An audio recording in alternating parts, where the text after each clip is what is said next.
В Исфаре закрыли 56 мечетей. Их превратили в детсады и чайхоны. Мэр города сетует, что число мечетей превышает количество школ.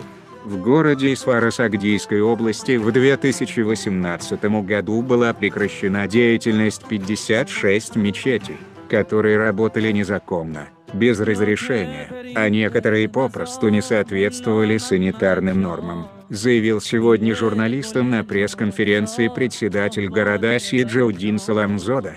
Он отметил, что закрытые мечети были преобразованы в социально-культурные объекты, детские сады, медпункты, чайхоны и ДР. Всего в настоящее время на территории Исфары и в ее джаматах действует 112 мечетей, в том числе одна центральная соборная мечеть, 11 пятничных и 100 пятикратных, отметил мэр Исфары.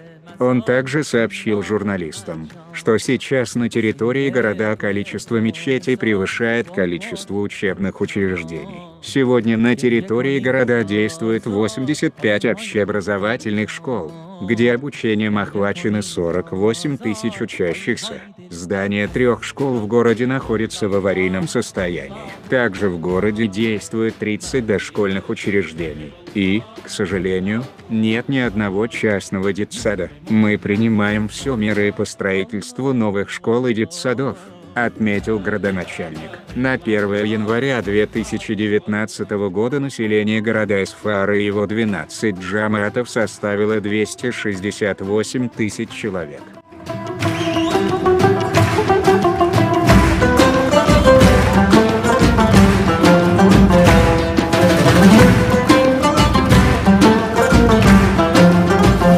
वतन हा कौन है